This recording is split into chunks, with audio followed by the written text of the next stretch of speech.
खबरों की खासियत यह है कि खबरों के पीछे और आगे पीछे भी बहुत कुछ छिपा होता है, जिसे इंटरप्रेट करना पड़ता है, एनालाइज करना पड़ता है। ये करके हम आपके लिए आते हैं मिस्टर एनालाइजर। नमस्कार, मैं हूं अजय कुमार। आज जिन प्रमुख मुद्दों पर हम चर्चा करेंगे, उनमें सबसे पहले आज हम बात करने जा रहे हैं महिला सम्मान की। महिला सम्मान जो कि दिल्ली के मुख्यमंत्री अरविंद केजरीवाल के लिए बहुत महत्वपूर्ण है, लेकिन स्वाति मालीवाल के मुद्दे पर वो बिल्कुल चुप है। स्वाति मालीवाल जो कि राज्यसभा की सांसद हैं आम आदमी पार्टी से, उनके प्रति हुए अभद्रता को लेकर 7 घंटे का भी वक्त बीत चुका है, लेकिन अभी तक अरविंद केजरीवाल चुप हैं। क्यों चुप हैं, समझाएंगे आपको। फिर हम बात करेंगे 5वें चरण के मतदान की, जिसकी वोटिंग होनी है 20 मई को। उसमें 13 लोकसभा की सीटें महाराष्ट्र की हैं और इसके साथ ही महाराष्ट्र के चुनाव खत्म हो जाएंगे। महाराष्ट्र की ये 13 सीटें क्या मायने रखती हैं और इसके साथ साथ पूरे महाराष्ट्र में इस बार क्या प्रमुख मुद्दे रहे जिसके आधार पर अभी तक मतदान हुआ है। इसके बाद हम चर्चा करेंगे, जिससे देखिए वही सरकार बनाने की बात कर रहा है। प्रधानमंत्री नरेंद्र मोदी सहित तमाम भारतीय जनता पार्टी ये कहती है कि 400 पार, अब विपक्ष ने भी कह दिया है 300 पार। आखिरकार ऐसा क्या हुआ है कि ये आंकड़ों का जो खेल है वो आपके सामने प्रस्तुत किया जा रहा है। इसके पीछे कहां किसकी क्या लॉजिक है और वो लॉजिक कहां खड़ी होती है, हम समझाएंगे आपको। और उसके साथ साथ बात करेंगे 4 धाम यात्रा की। हर किसी की ख्वाहिश होती है कि 4 धाम पर जाकर शीश नवाकर भगवान से आशीर्वाद लें। इसमें कोई शक नहीं है कि रास्ते बड़े अच्छे हो गए हैं, सहूलियतें बढ़ गई हैं, लेकिन महज 4 दिन में तकरीबन 2 लाख लोग अगर पहुंच जाएं तो व्यवस्था न सिर्फ चरमराएगी बल्कि ध्वस्त हो जाएगी। और यही हो रहा है। उत्तराखंड की सरकार इतनी बेपरवाह कैसे है, सवाल उठाएंगे, बन रही है हमारे साथ। आइए बात करते हैं दिल्ली के ऊपर जो घमासान मचा हुआ है उस पर। दिल्ली में एक बहुत बड़ा मुद्दा लगातार खड़ा होते जा रहा है। भारतीय जनता पार्टी इसे बहुत बड़ा मुद्दा बनाकर लगातार प्रदर्शन भी कर रही है। मुद्दा भारतीय जनता पार्टी से संबंधित नहीं है और न ही किसी भारतीय जनता पार्टी के कार्यकर्ता से। मुद्दा आम आदमी पार्टी की राज्यसभा सांसद स्वाति मालीवाल से संबंधित है। उनके ऊपर हुई अभद्रता, उनके साथ हुए गलत व्यवहार से संबंधित है।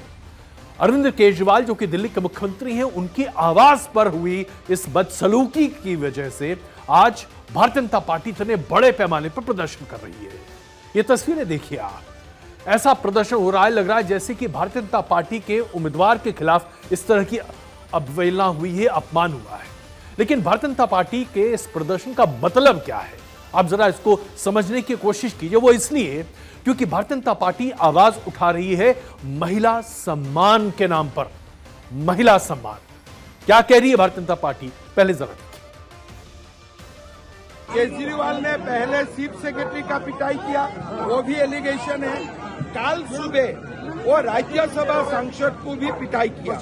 मेरा लगता है कि राज्यसभा का हमारे जो भारत का वाइस प्रेसिडेंट है, जो राज्यसभा का चेयरमैन है, उनको 100 मतलब कॉग्नाइजेंस लेना चाहिए कि राज्यसभा का सांसद को एक चीफ मिनिस्टर कैसे पीट सकता है। तो माननीय मुख्यमंत्री अरविंद केजरीवाल जी अभी भी आकर क्यों नहीं बोल रहे हैं इस पर, और अभी तक आम आदमी पार्टी ने केवल निंदा करी है, अरविंद केजरीवाल जी ने अभी कोई कार्रवाई क्यों नहीं करी।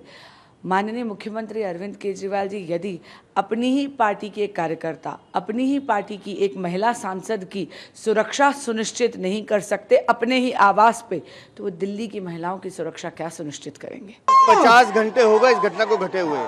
कितना टाइम लगता है संज्ञान लेने में जी? एक फोन करना है पुलिस को, शिकायत करनी है, लेकिन खुद क्योंकि अरविंद केजरीवाल के सामने ये घटना घटी है, वो खुद संदेह के घेरे में है, इसलिए अपनी चुप्पी नहीं तोड़ रहे। आम आदमी पार्टी महिला विरोधी है, महिलाओं पे अत्याचार करती है। यह पूरा मामला इसलिए भी तूल पकड़ता जा रहा है क्योंकि एक तरफ अरविंद केजरीवाल पूरी चुप्पी साधे हुए हैं, चुनाव प्रचार में निकल रहे हैं, लोगों से बातचीत कर रहे हैं, रैलियां संबोधित कर रहे हैं, रोड शो कर रहे हैं। दूसरी तरफ स्वाति मालीवाल लगभग 60 घंटे से चुप्पी साधे बैठी हुई है। पुलिस तक गई थी, कंप्लेन दर्ज नहीं कराया था।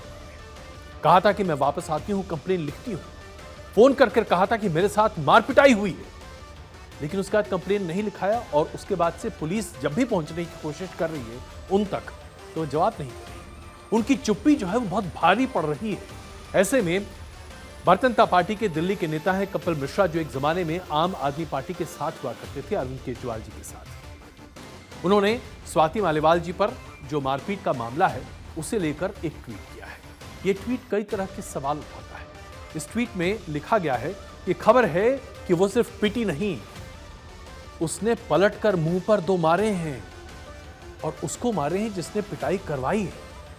अब ये बात जब सामने निकल कर आती है तो फिर अपने आप में यह समझ में नहीं आता कि क्या मार पिटाई अरविंद केजरीवाल जी के सामने हुई है, क्योंकि संजय सिंह जो कि राज्यसभा के सांसद हैं आम आदमी पार्टी के, उन्होंने 30 घंटे की चुप्पी के बाद आम आदमी पार्टी की तरफ से जो वक्तव्य जारी किया था उसमें यह बात कही गई थी कि जब यह झड़प हुई उस वक्त यह झड़प स्वाति मालीवाल जी और उसके साथ साथ अरविंद केजरीवाल के प्राइवेट सेक्रेटरी विभव कुमार के बीच में हुई थी। उस वक्त कमरे में कोई नहीं था।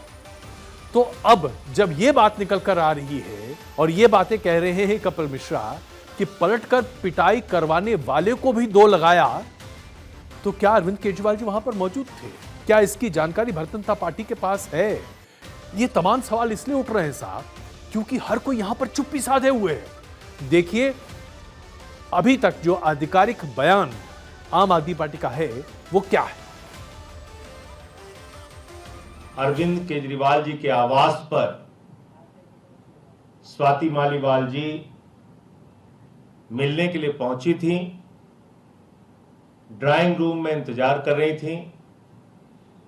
इस बीच विभव कुमार जी वहां पे आते हैं और उन्होंने स्वाति मालीवाल जी के साथ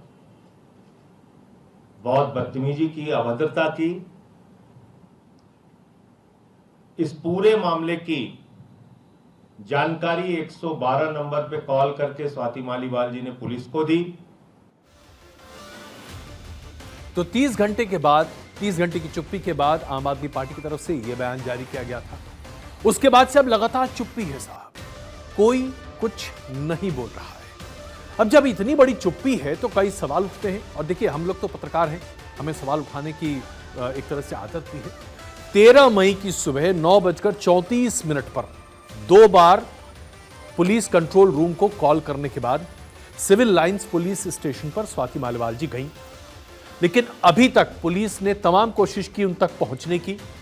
इसके बावजूद शिकायत दर्ज न कराई गई है और न शिकायत से इनकार किया गया है। इस पूरे मामले पर दिल्ली के मुख्यमंत्री अरविंद केजरीवाल ने अभी तक कुछ भी नहीं कहा है। वो अरविंद केजरीवाल जो महिला सम्मान और महिला के अपमान पर सबसे पहले बोलने वालों में से है, क्यों चुप बैठे हैं भाई? किसको बचाने की कोशिश कर रहे हैं? क्या मामले को रफा दफा कर रहे हैं? ये तमाम सवाल उठ रहे हैं साहब। स्वाति मालीवाल खुद राज्यसभा की सांसद हैं। इससे पहले वो दिल्ली के महिला आयोग की चेयरपर्सन 8 साल तक रह चुकी हैं। एक महिला हैं और इंडी गठबंधन का सहयोगी है आम आदमी पार्टी। पूरा का पूरा इंडी गठबंधन भी साहब बिल्कुल चुप्पी साधे हुए बैठा हुआ है। ऐसा क्यों है कि कांग्रेस पार्टी की तरफ से, समाजवादी पार्टी की तरफ से, तृणमूल कांग्रेस की तरफ से, एनसीपी की तरफ से कहीं से कोई सुगबुगाहट नहीं है, कोई कुछ नहीं बोल रहा। एक राज्यसभा के सांसद के साथ अपमान होता है, कोई कुछ नहीं बोल रहा। याद कीजिए, महुआ मोइत्रा के मुद्दे पर यह तमाम पार्टियां कितना हंगामा मचा रही थी। आज चुप्पी क्यों है? इसके साथ साथ एक सवाल यह भी उठता है कि जिस महिला के ऊपर माना गया है कि तकरीबन 1,17,000 मामले महिलाओं को उन्होंने उठाए साथ, जब वो महिला आयोग की अध्यक्ष रही दिल्ली की, और खुद अपने ऊपर होने वाले उत्पीड़न पर वो चुपचाप खड़े बैठी रहेंगी, ऐसा कैसे हो सकता है? इसके साथ साथ एक और बड़ा सवाल हो रहा है। सवाल यह है कि स्वाति मालीवाल के पति रहे, उनके जो पूर्व पति थे नवीन जयहिंद, उन्होंने ये बात कही है, आशंका जताई है। उनका एक बयान सामने आया है कि स्वाति मालीवाल की जान को खतरा है। आखिरकार नवीन जयहिंद को इस बात का अंदेशा क्यों है कि स्वाति मालीवाल की जान को खतरा है? किससे खतरा है? आम आदमी पार्टी से? अरविंद केजरीवाल से? क्यों खतरा है नवीन जयहिंद की? यह बात सुनिए। और ये घटना बहुत ही खतरनाक घटना है, बहुत बड़ा एक स्कैंडल है। इसमें मुख्यमंत्री अरविंद केजरीवाल के ऊपर भी एफआईआर होनी चाहिए, क्योंकि उसके घर में हुई है और जिसने भी ये की है उसकी औकात नहीं है ये घटना करने की, और उसकी जान को खतरा है, स्वाति की जान को, क्योंकि उसको डराया धमकाया गया है, वरना कोई ऐसे फोन नहीं करेगा पुलिस को, थाने में से वापस नहीं आओगा। अभी भी उसकी आवाज दबाई जा रही है, चुप किया जा रहा है। स्वाति मालीवाल के बारे में हल्की सी जानकारी दे दूं आपको। कॉलेज से पास आउट करने के बाद स्वाति मालीवाल ने अरविंद केजरीवाल के साथ काम करना शुरू कर दिया था, उनके एनजीओ के साथ, और उसके बाद लगातार आवाज बुलंद करती रही। जो 2011 में क्रांति की बात कही जा रही थी और अन्ना आंदोलन का पूरा वक्त था, उस दौर में भी अरविंद केजरीवाल के साथ खड़ी हुई। आम आदमी पार्टी के गठन के बाद जब दिल्ली में सरकार बनी आम आदमी पार्टी की, तो स्वाति मालीवाल को दिल्ली के महिला आयोग का अध्यक्ष बनाया गया, और जैसा कि मैंने अभी आपको बताया 1,17,000 मामलों की जांच और पड़ताल उन्होंने की है और यह आवाज बुलंद की है। हाँ, यह जरूर है कि बीते 2 महीने से वो अमेरिका में अपनी बहन के इलाज के लिए थी, और ये बातें कही जा रही थी कि आम आदमी पार्टी में इस बात को लेकर बड़ा असंतोष है। खास करके मुख्यमंत्री अरविंद केजरीवाल को यह बात नहीं भा रही थी कि स्वाति मालीवाल भारत में नहीं है, उनके साथ खड़ी नहीं, और यही वजह है कि माना जा रहा था कि एक तरह से उन्हें पार्टी से अलग करने की कोशिश की जा रही थी। इसके साथ साथ ये बात भी अफवाह के तौर पर सामने आई कि अरविंद केजरीवाल की पत्नी जब खुद प्रचार का कमान संभाल रही थी, उस वक्त स्वाति मालीवाल दिल्ली में थी, लेकिन उन्होंने अरविंद केजरीवाल की पत्नी का समर्थन नहीं किया। क्या ये बात सही हो सकती है? इसके बारे में हम कुछ नहीं कह सकते। इसके साथ साथ एक अफवाह यह भी है जिसे माना जा रहा है कि स्वाति मालीवाल से राज्यसभा पद से इस्तीफा मांगा जा रहा है ताकि उसे किसी और व्यक्ति को दिया जाए। एक वरिष्ठ वकील को राज्यसभा की सदस्यता देने की बात कही जा रही है। हालांकि आम आदमी पार्टी के कुछ लोगों का यह मानना है कि यह इसलिए थोड़ा सा मुश्किल लग रहा है क्योंकि स्वाति मालीवाल अपने एक्सप्लोसिव नेचर के लिए जानी जाती हैं। राज्यसभा अभी उन्हें दी गई है, अगर वापस लेने की बात कही गई तो वो फट पड़ेंगी। अब इसमें कितनी सच्चाई है कितनी नहीं, यह हम नहीं कह सकते, लेकिन हाँ एक बात जरूर है कि पूरी के पूरी इंडिया अलायंस ने इस मामले पर चुप्पी साध रखी है। खड़गे साहब से पूछा गया, कोई जवाब नहीं दिया। अखिलेश यादव से पूछा गया, कोई जवाब नहीं दिया गया। ममता बनर्जी टीएमसी की तरफ से कोई भी सवाल नहीं अभी तक सामने आया है। यानी कि आप किसी भी इंडिया अलायंस के नेता से इस पूरे मामले पर सवाल करके देखिए साहब, कोई कुछ कहने को तैयार नहीं है, सबने चुप्पी साध रखी है। सवाल यह उठता है कि आखिरकार स्वाति मालीवाल की जबान पर ताला क्यों लगाया जा रहा है? यह बड़ा सवाल है। आइए इसके साथ अब हम दूसरी स्टोरी पर अपने चलते हैं। दूसरी बात आज हम करने जा रहे हैं लोकसभा के चुनाव के एक बहुत ही बड़े स्तंभ महाराष्ट्र की, क्योंकि उत्तर प्रदेश के बाद जो सबसे महत्वपूर्ण राज्य है वो है महाराष्ट्र। 48 सीटें महाराष्ट्र में हैं और अब तक 35 सीटों पर चुनाव हो चुका है, मतदान हो चुका है। 13 सीटों पर मतदान बाकी है। आज प्रधानमंत्री नरेंद्र मोदी की रोड शो में मुख्यमंत्री शिंदे और उप मुख्यमंत्री देवेंद्र फडणवीस भी दिखाई दिए, राइट एंड लेफ्ट की तरह, और ये एक बड़ा आयोजन किया गया। सबसे बड़ी बात यह है, ये अभी आप लाइव तस्वीरें देख रहे हैं, ये रोड शो अभी चल रहा है। घाटकोपर से इस रोड शो की शुरुआत की गई है और ये तस्वीरें अभी आपके सामने हैं। तस्वीरें दिखाते रहेंगे और इसके साथ ही हम महाराष्ट्र की राजनीति पर बात करते हैं। आज जब हम महाराष्ट्र की राजनीति पर बात कर रहे हैं तो उस वक्त हमें इस बात पर सोचना पड़ेगा कि आखिरकार प्रधानमंत्री नरेंद्र मोदी इस बार इन तमाम सीटों पर, इन 13 सीटों को इतनी गंभीरता से क्यों ले रहे हैं। तो सबसे पहले आइए आपको दिखाते हैं कि उन्होंने अपनी रोड शो को शुरू करने से पहले क्या विपक्ष पर प्रहार किया है। साथियों, कांग्रेस की सोच है कि देश की सरकारें जितना बजट बनाती है उसका 15% सिर्फ और सिर्फ माइनॉरिटी पर खर्च हो। नकली राष्ट्रवादी पार्टी, इसका कांग्रेस में विलय होना पक्का है, और जब ये नकली शिवसेना का कांग्रेस में विलय हो जाएगा, मुझे सबसे ज्यादा याद बाला साहब ठाकरे की आएगी। प्रधानमंत्री का ये कहना कि सबसे ज्यादा याद बाला साहब ठाकरे की आएगी वो इसलिए महत्वपूर्ण है क्योंकि 2019 में जब महाराष्ट्र में चुनाव हुए थे लोकसभा के, तो उस वक्त भारतीय जनता पार्टी और शिवसेना का गठबंधन था और दोनों ने मिलकर सबसे ज्यादा सीटें जीती थी। 23 सीटें भारतीय जनता पार्टी के पास थी, 18 सीटें शिवसेना के पास थी और एनसीपी और कांग्रेस को मिलाकर 5 सीटें थी। लेकिन आज परिस्थितियां बिल्कुल बदल चुकी हैं। शिवसेना के 2 फाड़ हो चुके हैं, एनसीपी के 2 फाड़ हो चुके हैं। उद्धव ठाकरे अपनी उपस्थिति दर्ज कराने में लगे हुए हैं, शिवसेना शिंदे अपनी उपस्थिति दर्ज कर रही हैं। अजीत पवार को यह साबित करना है कि वो अपने ताऊजी यानी कि अपने चाचा शरद पवार से कहीं बड़े नेता हैं और इस बीच में भारतीय जनता पार्टी और कांग्रेस अपने अपने अस्तित्व को और अपने अपने समीकरणों को साधने में लगे हुए हैं। कुल मिलाकर देखा जाए तो अब जो 13 सीट पर जहां पर मतदान होना है 20 मई को, वहां पर जो महत्वपूर्ण सीटें हैं वह है उत्तर पूर्व मुंबई, उत्तर पश्चिम मुंबई और इस तरह के मुंबई का वो पूरा इलाका और खास अगर हम देखें तो नासिक और पुणे भी। इस पूरे फेज में इन 13 सीट्स पर सबसे ज्यादा अगर किसी के वर्चस्व या फिर किसी की इज्जत दांव पर लगी है तो वो है शिवसेना उद्धव ठाकरे की, क्योंकि एक जमाने में इन सभी सीटों पर शिवसेना का बहुत्य हुआ करता था। बाला साहब ठाकरे की एक आवाज काफी थी इन सभी सीटों पर पूरे वोट को स्विंग कराने के लिए। लेकिन क्या आज उद्धव ठाकरे वाकई में बाला साहब ठाकरे के उत्तराधिकारी के तौर पर पार्टी पर अपना क्लेम रख सकते हैं, या शिवसेना शिंदे यहां पर अपनी बातें निकालते दिखाई देगी? और यही बात बड़े पैमाने पर पुणे पर भी लागू होती है। पुणे की सीट को लेकर तो एकनाथ शिंदे ने अपनी इज्जत दांव पर लगाई है, क्योंकि उनका कहना है कि यह सीट सिर्फ और सिर्फ उनके इशारे पर चलती रही है, भले ही शिवसेना पहले एक हुआ करती थी। यानी कि सबसे बड़ी जो चुनौती है वो आज शिवसेना उद्धव ठाकरे के सामने है, यह साबित करने के लिए कि विरासत के उत्तराधिकारी वही हैं। और अगर इस बार के चुनाव में शिवसेना उद्धव ठाकरे ये साबित करने में सफल रहे तो शिवसेना शिंदे को बहुत बड़ा झटका लग सकता है और एकनाथ शिंदे के मुख्यमंत्री पद पर भी इसका असर पड़ सकता है। इसके साथ साथ अजीत पवार के ऊपर भी बहुत कुछ दारोमदार में है। उनके ऊपर कई तरह की विपत्तियां लगाई जा रही हैं। कई लोगों ने उन्हें यह कहने की कोशिश की कि उन्होंने अपने चाचा के साथ सही नहीं किया, गद्दारी की। एक बहुत ही इमोशनल इशू है जो कि वहां पर बड़े पैमाने पर लोगों के बीच में है।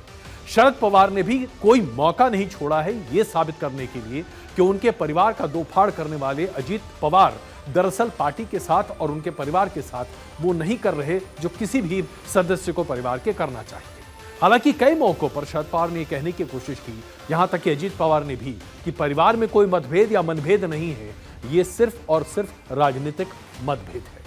लेकिन जब परिवार में मतभेद और मनभेद ना हो तो राजनीति में कहां होती है साहब, ये तो हम बड़े अच्छे तरीके से जानते हैं। इसके अलावा महाराष्ट्र में अभी तक जो मतदान हुआ है उस पर कौन कौन से मुद्दे बहुत महत्वपूर्ण या हावी रहे हैं? इस बार देखिए, एक मुद्दा बहुत ही ज्यादा हावी रहेगा पूरे महाराष्ट्र के रुझान पर और उसके साथ साथ 4 तारीख को इसका आकलन हो पाएगा, मराठा आरक्षण। यह मुद्दा इतना महत्वपूर्ण रहा कि इसके आधार पर आप कम से कम 12 से 14 सीटों के स्विंग होते हुए देख सकते हैं। आपने देखा होगा मिस्टर एनालाइजर में कई बार मैं आपके सामने कह चुका हूं कि महाराष्ट्र इस बार एक स्विंग स्टेट है, जिसके तरफ गया उसके समझिए कि जीत पक्की। इसके साथ साथ एक और बात जो कि बहुत बड़े पैमाने पर सामने आई, संविधान को बदलने का जो नैरेटिव विपक्ष ने यहां पर गढ़ने की कोशिश की, उसका असर बहुत बड़े पैमाने पर दलित वोटिंग पैटर्न पर पड़ रहा है साहब। और ये कई मायनों में डिफाइन करेगा, क्योंकि दलित राजनीति का गढ़ रहा है महाराष्ट्र।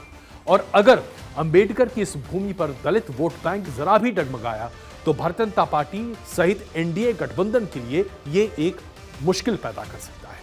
और अंततः एक और मुद्दा है जो कि लोगों के लिए बहुत महत्वपूर्ण है। जो मुस्लिम वोट बैंक है वो इस बार महाराष्ट्र में एक स्ट्रेटेजिक पोलिंग के तौर पर आगे बढ़ रहा है। अभी तक ये धारणा थी कि मुसलमान वोट बैंक एकजुट होकर वोट करता है, जो कि कई मामलों में सही नहीं पाया गया है।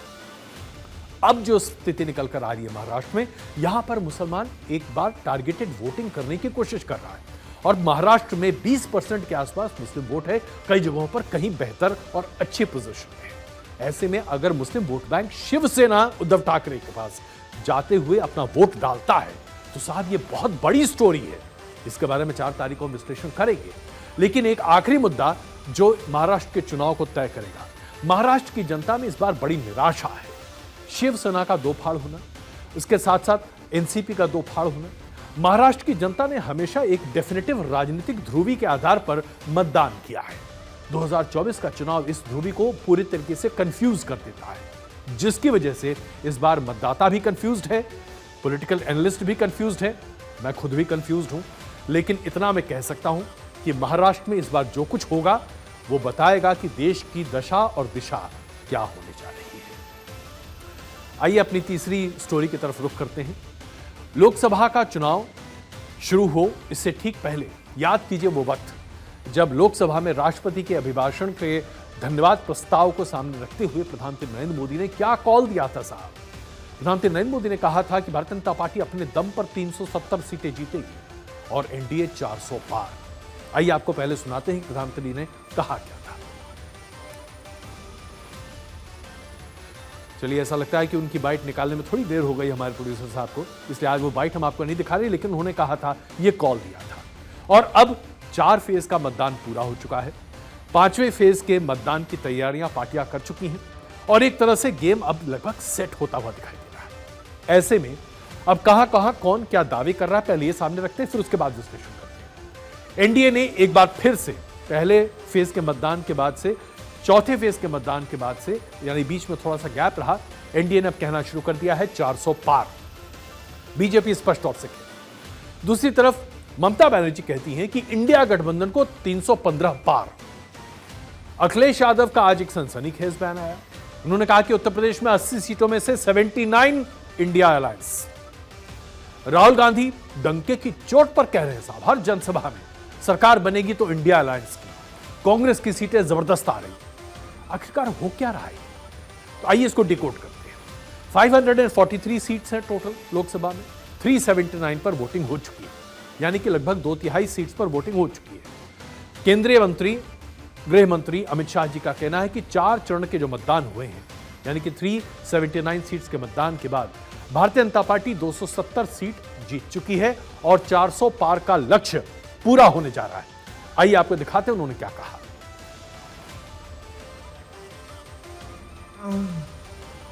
कि 380 सीट में मोदी जी 270 सीट लेकर पूर्ण बहुमत प्राप्त कर चुके हैं और आगे की लड़ाई 400 पार करने की है।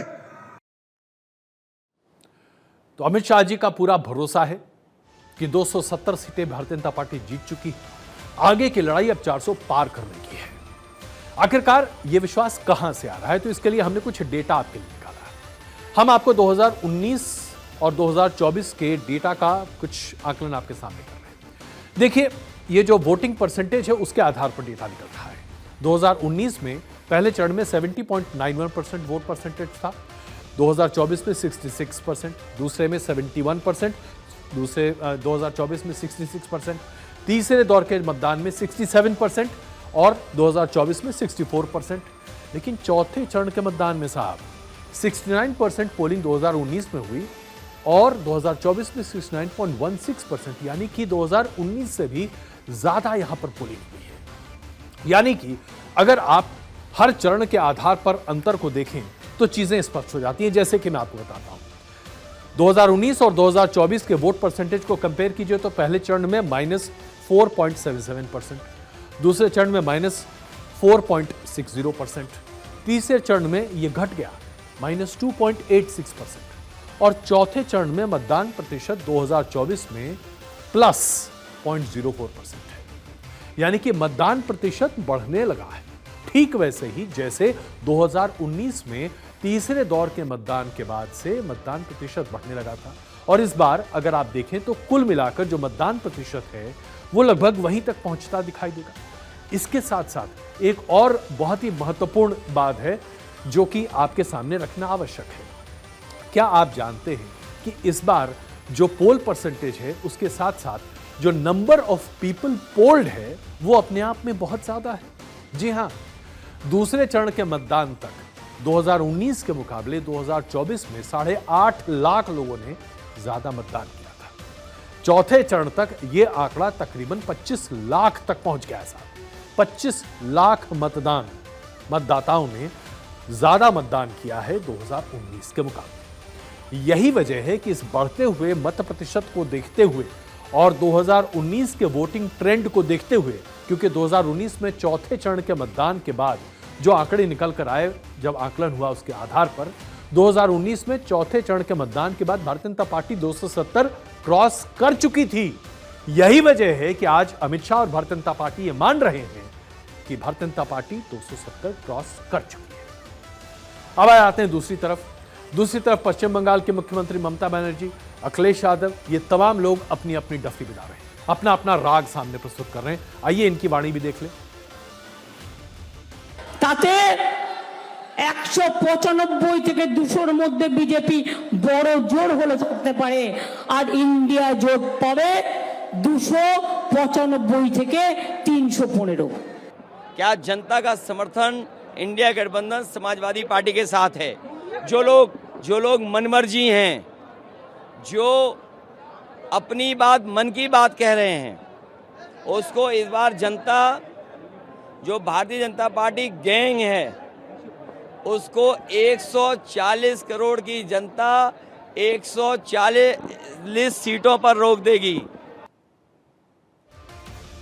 तो आपने देखा कि किस तरह से इंडिया अलायंस के तमाम नेता अब इस बात को लेकर बहुत ही मुखर हो रहे हैं कि इस बार का चुनाव उनके लिए है, लोगों ने उनको मतदान किया है।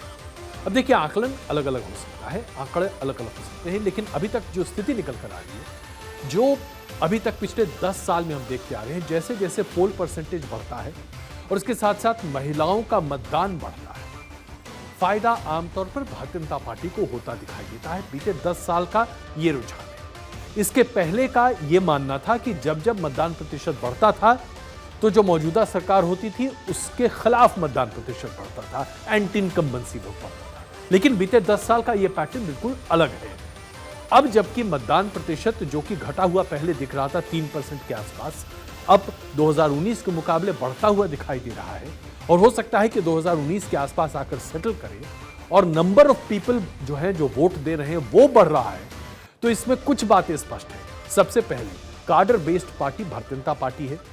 भारतीय जनता पार्टी के कार्डर ने अगर पूरे तरीके से बाहर निकलकर मतदान किया और पोल परसेंटेज लगभग उतना ही रहा तो जीत की संभावना भारतीय जनता पार्टी के लिए या संघ परिवार के लिए कहीं ज्यादा होती दिखाई देती है। जब आप इंडिया अलायंस की तरफ देखते हैं तो इंडिया अलायंस में वोटर को पोलिंग बूथ तक ले जाने वालों की कमी बड़े पैमाने पर है, क्योंकि जमीन पर न तो आप कांग्रेस के इतने बड़े इंफ्रास्ट्रक्चर को देखते हैं और न ही तमाम अन्य दलों को। एक तृणमूल कांग्रेस को आप छोड़ दें या फिर डीएमके को छोड़ दें आपात के तौर पर, तो किसी भी विपक्षी पार्टी में वो कार्डर बेस नहीं है। इसलिए दावे अलग अलग जरूर हो सकते हैं, लेकिन अभी जो प्रबल दावा दिखाई दे रहा है वो 2019 के पैटर्न्स पर भारतीय जनता पार्टी और एनडीए का दावा ज्यादा मजबूत दिखता है। लेकिन वास्तविक आंदोलन या वास्तविक आकलन यूं कहें तो हम 4 तारीख को बेहतर आपके लिए करके दे सकते हैं। अब जो स्टोरी हम आपके सामने प्रस्तुत करने जा रहे हैं साहब, मैं उम्मीद करता हूं कि आप इसको बहुत गौर से देखेंगे, और वो इसलिए क्योंकि अगर आप 4 धाम की यात्रा पर निकलने का विचार कर रहे हैं, छुट्टियों में उत्तराखंड जाने का विचार कर रहे हैं, तो बहुत सोच समझ कर इस विचार को अंजाम दीजिएगा। और वो इसलिए क्योंकि जो उत्तराखंड में अभी हो रहा है वो अव्यवस्था, दुर्व्यवस्था और कुव्यवस्था का सबसे बड़ा प्रतीक है। धर्म और आस्था ये अपने आप में हमारे लिए बहुत महत्वपूर्ण है, भारतीय संस्कृति का हिस्सा है साहब। लेकिन 4 धाम यात्रा पर जितनी भीड़ उत्तराखंड की तरफ आज अग्रसर है, इसने पूरे सिस्टम को तबाह कर दिया है, तोड़ कर रख दिया है, चकनाचूर कर दिया है। सबसे पहले मैं आपको 4 धाम की यात्रा की कुछ तस्वीरें दिखाना चाहता हूं, हृदय विदारक है। 4 धाम की यात्रा में इतनी भीड़, ऐसी भीड़ अभी तक किसी ने नहीं देखी थी। इन तस्वीरों को देखिए, सड़कों पर 24 घंटे से लेकर 30 घंटे का जाम है। आप सोचिए जरा, 40-45 किलोमीटर लंबा जाम। हरिद्वार से 170 किलोमीटर की दूरी पर बारकोट है और यहां पर पूरे रास्ते पर जाम है। ये तस्वीरें आप देखिए, ये हम आपको दिखाकर आगाह करना चाहते हैं कि अगर आप 4 धाम की यात्रा का प्लान कर रहे हैं तो कृपा करके मत जाइए, क्योंकि आप दर्शन नहीं करेंगे, आप अपने आप को, अपने पूरे परिवार को कष्ट के एक ऐसे दौर से गुजारेंगे जिसके लिए आपका परिवार शायद आपको कभी माफ नहीं करे। 25-25, 30-30 घंटे लग रहे हैं लोगों को गंतव्य स्थान तक पहुंचने में। गंगोत्री यमुनोत्री धामों के लिए जो रास्ते हैं उसमें 4 दिन तक लग जाते हैं, 5 दिन तक लग जा रहे हैं लोगों को पहुंचने में, क्योंकि रास्ते में इतना ट्रैफिक जाम है, लोगों की तबीयत खराब हो गई। अभी तक सिर्फ 4 दिन का आंकड़ा हमारे पास है, क्योंकि 4 धाम की यात्रा को शुरू हुए सिर्फ 5 दिन हुए हैं साहब। 11 लोगों की मृत्यु हो चुकी है। 11 लोग पहुंच ही नहीं पाए 4 धाम के अपने गंतव्य स्थान पर। इन सब की उम्र 50 वर्ष से अधिक थी। इनमें से 3 ऐसे व्यक्ति हैं जिनकी मृत्यु गाड़ी में इंतजार करते करते हो गई। इनकी अभिलाषा अधूरी रह गई गंगोत्री और यमुनोत्री धाम तक पहुंचने की। और यह इसलिए क्योंकि आप जरा सोचिए, तकरीबन 2 लाख लोग 4 धाम की यात्रा पर बाहर पहुंच चुके। अब आप कहेंगे कि ऐसा क्यों हो रहा है? यह इसलिए हो रहा है कि सबसे पहले आप समझिए कि 4 धाम की यात्रा को सुगम बनाने के लिए सड़कों का जो पूरा जाल है बहुत अच्छा बना दिया गया है। गाड़ियों से सरपट आप निकल सकते हैं और हरिद्वार के रास्ते होते हुए 4 धाम तक पहुंच सकते हैं। लेकिन रास्ते इतने चौड़े नहीं हैं, वहां पर इंफ्रास्ट्रक्चर नहीं है, गाड़ियों को खड़ा करने के लिए उनके लिए पार्किंग नहीं है, सड़क नहीं है, उसके साथ साथ लोगों के ठहरने का इंतजाम नहीं है, होटल नहीं है, रेस्टरूम्स नहीं है, रेस्टोरेंट नहीं है जहां लोग खाना खा सकें। और यह अभाव हर किसी को पता है इसके बारे में। तो फिर ऐसा क्यों हुआ? प्रशासन के पास क्या इसकी कोई जानकारी नहीं थी? क्या कोई आकलन नहीं है कि कितने लोगों को आपको 4 धाम की यात्रा पर जाने देना चाहिए? सबसे बड़ी बात यह है कि 4 धाम की यात्रा पर जाने से पहले उत्तराखंड की सरकार यह सुनिश्चित करती है कि आपने 4 धाम की यात्रा के लिए डिजिटली ऑनलाइन क्या आपने अपना रजिस्ट्रेशन किया है या नहीं किया है। अभी तक जो आंकड़े सामने आ रहे हैं साहब, 26,73,000 लोगों ने अपना रजिस्ट्रेशन करा लिया है 4 धाम यात्रा के लिए। 26,73,000 लोग। आप समझ सकते हैं इतने लोग कहां जाएंगे वहां पर? 1.5 लाख लोग तो सीधे ऑनलाइन रजिस्ट्रेशन करा चुके हैं। अभी मंदिर के कपाट को खुले हुए 4 ही दिन हुए और ये जो यात्रा है, ये यात्रा नवंबर तक चलने वाली है। इस रजिस्ट्रेशन के आधार पर, जैसे हमने आपको दिखाया कि 1.5 लाख लोग ऑफलाइन रजिस्ट्रेशन करा चुके हैं। मंदिर जो है वो नवंबर तक खुले रहेंगे और लोगों में इतनी होड़ है, लोग चाहते हैं कि पहले चले जाएं ताकि दर्शन में बहुत दिक्कत ना हो, आसानी से वहां पर दर्शन हो सके। लेकिन हर समय जितने प्रेशर को आप झेल रहे हैं, वहां का जो पूरा इकोसिस्टम उसको झेल ही नहीं सकता। आप जरा सोचिए, इतने ही दिनों में, पिछले साल पहले 5 दिनों में 52,000 यात्री पहुंचे थे। इस बार 2 लाख के आसपास पहुंच चुके हैं, 4 गुना ज्यादा। आप जरा सोचिए कि आखिरकार ये एवरेज कहां तक निकलेगा, कोई कैसे दर्शन कर पाएगा। बीते साल यानी कि 2023 में 16 दिनों में जितने लोगों ने मंदिरों में दर्शन किए थे, 4 दिन में उससे ज्यादा लोगों ने वहां पर दर्शन कर लिए। स्थानीय प्रशासन को इसका कोई अंदाजा नहीं है। स्थानीय प्रशासन बिल्कुल पंगु बन के बैठा हुआ है और श्रद्धालु परेशान हो रहे हैं। जाम इतना जबरदस्त है कि वहां पर लोग 24 घंटे से ज्यादा वक्त तक फंसे हैं। खाने के लिए कोई इंतजाम नहीं है, रास्ते में कोई ढाबा, रेस्टोरेंट, कोई भी ऐसी चीज नहीं है। पीने के लिए पानी न के बराबर मिल रहा है। लोगों को ब्लैक में पानी खरीदना पड़ रहा है जिसकी कीमत 100 से 150 रुपए प्रति बोतल है। आमतौर पर पानी की एक बोतल 20 रुपए में मिला करती है। शौचालय की इतनी जबरदस्त दिक्कत है कि स्थानीय लोगों से मदद लेकर लोग वहां शौचालय का उपयोग कर पा रहे हैं। कहीं कहीं तो 100-100, 200 रुपए देने पड़ रहे हैं लोगों को ताकि वो शौचालय का इस्तेमाल कर सकें। लोगों के ऊपर सबसे बड़ा प्रेशर है कि या तो आप गाड़ी के भीतर ही सोए या बाहर निकलकर सोने का कोई व्यवस्थित इंतजाम नहीं है। गलती से अगर कोई अपव्यय हो गया या कहीं कोई दिक्कत आ गई या कोई पहाड़ या चट्टान खिसक गया तो सोचिए क्या होगा। प्रशासन ने इस बारे में कहीं कोई इंतजाम नहीं किया। पूरे रास्ते में आपको पुलिस भी ना के बराबर दिखेगी और स्थानीय प्रशासन तो लापता है। प्रशासन की बार बार यही कहने की बात है और प्रशासन से जब पूछा जा रहा है कि भाई आप अपना ध्यान क्यों नहीं रख रहे हैं, क्यों लोगों को नियंत्रित नहीं करते, तो कहते हैं कि ऑनलाइन यात्री अपनी जो तारीख दी गई है उससे बहुत पहले निकल जाते हैं और पहले पहुंच जा रहे हैं। हम इसके बारे में क्या करें? देखिए डीजीपी साहब अभिनव कुमार जी का क्या कहना है इसके बारे में। वर्ष 2024 की 4 धाम यात्रा 10 मई को शुरू हुई थी, जब 3 धामों के कपाट खुले थे और जिसमें गंगोत्री, यमुनोत्री और केदारनाथ धाम थे। और 12 मई को बद्रीनाथ जी धाम के कपाट खोले गए और सिर्फ 4 दिनों की यात्रा में ये ऑलरेडी ये आंकड़ा 2 लाख से अधिक क्रॉस कर चुका है श्रद्धालुओं का। दर्शन के लिए लगातार क्यूज़ लगी हैं और साथ ही साथ जो हमारे ट्रैक रूट हैं और जो यात्रा का मोटर मार्ग है वहाँ पर भी कई जगह भारी ट्रैफिक चल रहा है और कई जगह ट्रैफिक जैम की या ट्रैक रूट पे भी कई जगह थोड़ा जाम की स्थिति उत्पन्न हो गई है। अब जरा आप खुद ही सोचिए, जब स्थानीय प्रशासन ही मान रहा है कि व्यवस्थाएं पूरी नहीं हो पा रही, इतने लोग पहुंच रहे हैं कि उनके लिए इंतजाम कर पाना मुश्किल है, तो सवाल ये उठता है कि फिर ऑनलाइन रजिस्ट्रेशन या रजिस्ट्रेशन आप क्यों करवा रहे हैं साहब? रजिस्ट्रेशन का मतलब तो यही होता है ना कि आप उतने ही लोगों को आने की अनुमति दें जितने लोगों को वहां पर व्यवस्थित तरीके से रखा जा सकता है। अब सवाल ये खड़े होते हैं कि जब इतनी बड़ी तादाद में यात्री वहां पहुंच रहे हैं तो प्रशासन इसके बारे में चुप्पी साधे क्यों बैठा है? क्या प्रशासन को पता नहीं है कि कितने होटल हैं, होटल में कितने यात्री ठहर सकते हैं, सड़क पर कितने यातायात का वाहन लिया जा सकता है, कितना लोड लिया जा सकता है? क्या प्रशासन को इस बात की जानकारी नहीं है कि पार्किंग स्लॉट्स कितने हैं, कितनी गाड़ियां पार्क की जा सकती हैं? जब इन सब चीजों की जानकारी प्रशासन को है तो प्रशासन आखिरकार कर क्या रहा है? आंख मूंद कर बैठा हुआ है। बिना इंतजाम किए हुए 27 लाख यात्रियों के रजिस्ट्रेशन की बात सामने कैसे आ रही है? रजिस्ट्रेशन खुला ही कैसे इतने लोगों के लिए? यह अपने आप में बड़ा सवाल है।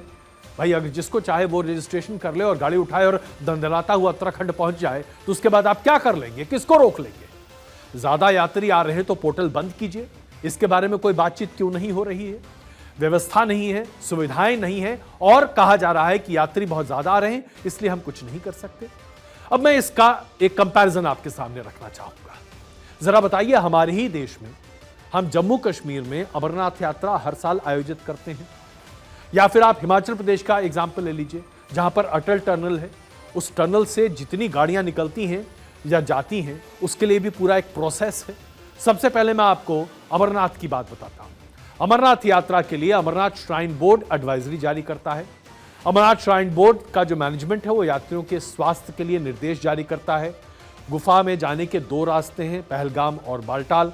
दोनों रास्तों पर यात्रियों को तभी छोड़ा जाता है जब यात्री जो गए हैं दर्शन करने के लिए वापस आ जाएं, यानी कि नंबर ऑफ टूरिस्ट, जितनी यात्री होते हैं, जितने श्रद्धालु होते हैं, उनकी संख्या मापी जाती है और उसके आधार पर लोगों को आगे जाने दिया जाता है।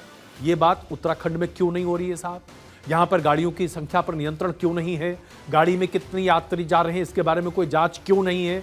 किसी भी बस में कितना व्यक्ति बैठा है इसके बारे में कोई जांच क्यों नहीं कर रहा? कोई इसकी पड़ताल क्यों नहीं कर रहा? पुलिस प्रशासन और स्थानीय प्रशासन क्यों चुप्पी साधे बैठा है? इसके साथ साथ जब भीड़ ज्यादा होती है अमरनाथ में तो वहां पर क्या किया जाता है? जो यात्री होते हैं उनको बेस कैंप पर ही रोक दिया जाता है और तब तक रोका जाता है जब तक कि ऊपर की स्थिति बहुत अच्छी नहीं हो। यह बात हरिद्वार में या फिर ऋषिकेश में लागू क्यों नहीं की जाती? भाई जिनको जाना है वो पहले पहुंच गए हैं, अगर उनको आप हरिद्वार पर रोक दीजिए, उनको आप ऋषिकेश पर रोक दीजिए। आप ऐसा क्यों नहीं कर रहे? आपने ही देश में एग्जाम्पल्स हैं, आप उसको फॉलो क्यों नहीं करते? यात्रियों की इतनी बड़ी संख्या जब मंदिर में पहुंच रही है तो वहां पर मंदिरों में भी तो आपको लोगों के अंदर घुसने पर रोक लगानी पड़ेगी। ऐसे में तमाम सुविधाएं क्यों नहीं दी जा रही? दूसरा एग्जाम्पल मैं आपके सामने रखता हूं। हिमाचल में अटल टनल है साहब। जैसे आप मनाली के आगे जाएं, अटल टनल को क्रॉस करने के लिए आपको अपनी गाड़ी का रजिस्ट्रेशन कराना पड़ता है और अगर आपको रजिस्ट्रेशन का स्लॉट नहीं मिलता है तो आप उस दिन नहीं जा सकते। जितनी गाड़ियां अटल टनल को क्रॉस करती हैं उससे ज्यादा गाड़ियों को अटल टनल से वापस आना होता है और अगर ऐसा नहीं होता है तो इसके बारे में मूवमेंट रोक दिया जाता है। आज उत्तराखंड के प्रशासन के पास इतने तमाम एग्जाम्पल्स हैं। किस बात का इंतजार किया जा रहा है उत्तराखंड के प्रशासन के द्वारा? देखिए, इसमें कोई शक नहीं है कि उत्तराखंड की सरकार ने, केंद्र सरकार ने 4 धाम को लोगों तक पहुंचाने में बहुत ही बड़ा योगदान दिया है। सड़कें अच्छी बना दी गई हैं, रहने के इंतजाम अच्छे कर दिए गए हैं, लोग वहां पहुंच सकते हैं। लेकिन अगर स्थानीय प्रशासन अपनी जिम्मेदारी नहीं निभाएगा तो इसके लिए जिम्मेदार कौन है? यात्री या सरकार का प्रशासनिक अमला? और यही सवाल मैं आपके सामने उठा रहा हूं और इसलिए आपसे आग्रह भी करता हूं, अगर आप 4 धाम यात्रा पर निकलने की तैयारी कर रहे हैं साहब, अगर आप उत्तराखंड की यात्रा करना चाहते हो, कृपा करके अपने प्लान को बदल दीजिए। इतनी बड़ी संख्या में लोग वहां पर पहुंच रहे हैं, खास करके वृद्ध, उनके लिए तो बहुत जरूरी है। इतनी गर्मी है, इंतजाम सही नहीं है। अगर आपके परिवार में कुछ अनहोनी हो गई तो भगवान का दर्शन तो दूर, अनहोनी को आप संभाल रहे होंगे। क्या इसीलिए दर्शन करना चाहेंगे आप? इसलिए आज आवश्यक है कि उत्तराखंड की सरकार जल्द से जल्द ठोस कदम उठाए। कुछ चीजें बरती गई हैं, जैसा कि अभी बताया गया है कि 16 मई तक के लिए रजिस्ट्रेशन को रोकने की कवायद है, लेकिन जब 26 लाख रजिस्ट्रेशन ऑलरेडी हो चुके हैं तो रजिस्ट्रेशन 2 दिन को रोककर क्या मिल जाएगा साहब? कुल मिलाकर स्थिति यह है कि उत्तराखंड की सरकार सही तरीके से काम नहीं कर पा रही यात्रियों के लिए, और आज यात्रियों को खुद अपनी सुविधा का ख्याल रखना पड़ेगा। इसलिए मैं आपसे आग्रह करता हूं कि अगर आप चार धाम की यात्रा पर निकल रहे हैं तो कृपा करके बिल्कुल अच्छे तरीके से संभल कर जाइए और प्रशासन से मदद लेकर जाइए। सरकार ने अपना काम जो करना है वो अलग है, लेकिन प्रशासनिक अमले की विफलता को प्रदर्शित करना बिल्कुल आवश्यक है, और इसे समझते हुए ही आप अपना फ्यूचर प्लान बनाइएगा साहब, अन्यथा बहुत मुश्किलें होंगी।